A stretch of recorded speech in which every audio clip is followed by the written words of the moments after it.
Assalamualaikum warahmatullahi wabarakatuh. Perkenalkan, namaku Yoga Digor.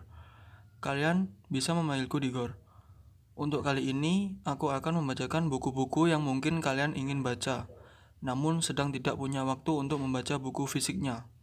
Jadi, di sini aku akan membantu kalian untuk tetap bisa membaca tanpa harus membaca buku fisiknya. Buku pertama yang akan aku baca adalah 88 Strategi Bisnis ala Rasulullah yang Tak Pernah Rugi oleh Ahmad Jarifi. Saya akan membacakan per babnya. Langsung saja saya akan membacakan bab 1. Bab 1. Menjadikan pekerjaan sebagai ibadah. Dalam ajaran Islam, bekerja atau berusaha merupakan bagian yang tak terpisahkan di dalamnya. Seorang mukmin diwajibkan bekerja untuk menghasilkan keuntungan finansial demi mencukupi kebutuhan diri dan juga keluarga, baik itu bekerja secara tetap maupun sebagai seorang wirausaha. Terkait dalam hal ini, Allah Subhanahu wa taala telah berfirman, "Apabila telah ditunaikan sholat, maka bertebarlah." Terkait dalam hal ini, Allah Subhanahu wa taala telah berfirman, "Apabila telah ditunaikan sholat, maka bertebaranlah kamu di muka bumi, dan carilah karunia Allah dan ingatlah Allah banyak-banyak supaya kamu beruntung."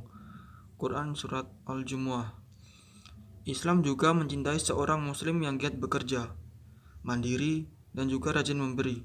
Sebaliknya, Islam membenci orang-orang yang pemalas, suka berpangku tangan dengan menjadikan beban orang lain.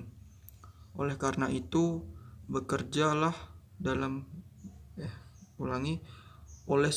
karena itu, bekerja dalam pandangan Islam begitu tinggi derajatnya, asal dilandasi dengan niat yang baik. Bahkan dalam Al-Quran disebutkan, "Dan orang-orang yang berjalan di muka bumi mencari sebagian karunia Allah, dan orang-orang yang lain lagi berperang di jalan Allah."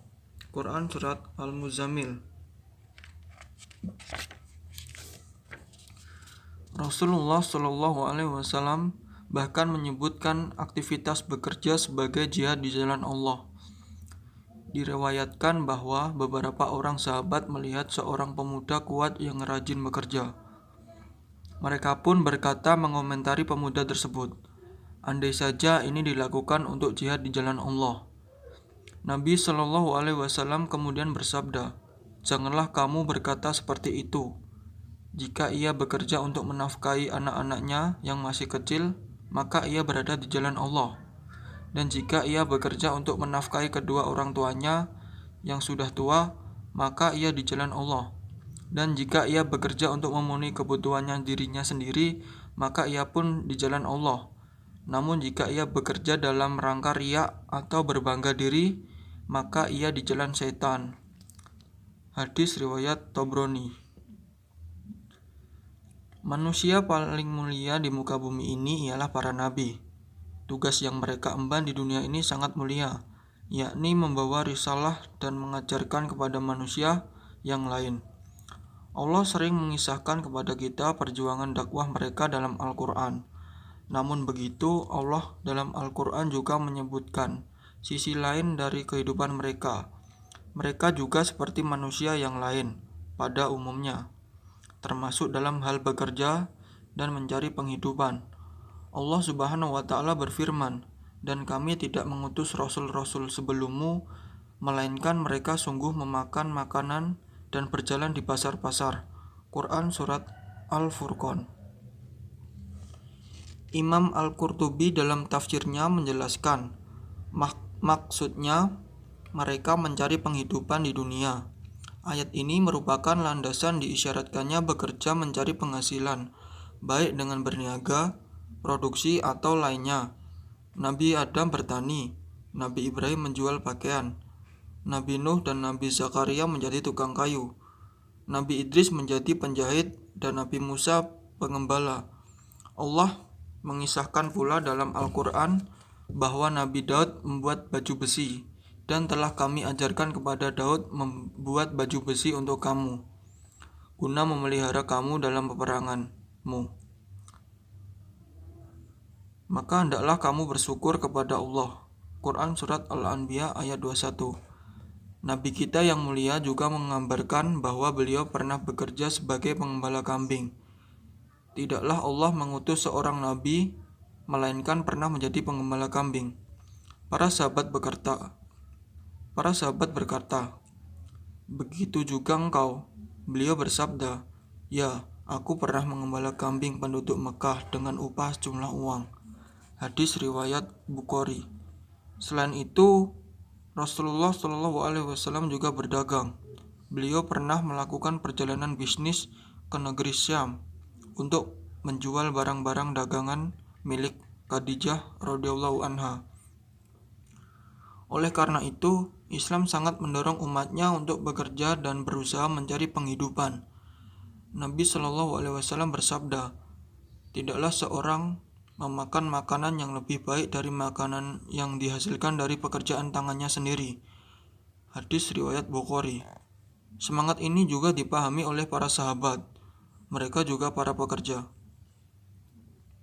Dalam sebuah riwayat dijelaskan bahwa Abu Bakar penjual pakaian, Umar bekerja mengurusi kulit, Utsman bin Affan pedagang, Ali bin Abi Thalib bekerja sebagai pegawai lebih dari satu kali untuk mencukupi kebutuhan hidupnya.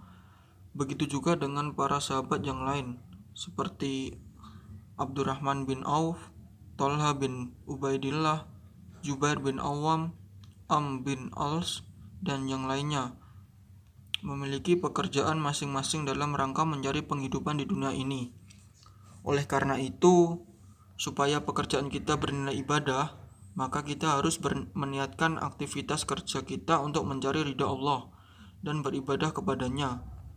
Nabi SAW bersabda, "Sesungguhnya amal-amal perbuatan itu tergantung niat, dan setiap orang akan mendapatkan balasan sesuai dengan apa yang dia niatkan." Hadis riwayat Bukhari dan Muslim. Niat sangat penting dalam bekerja.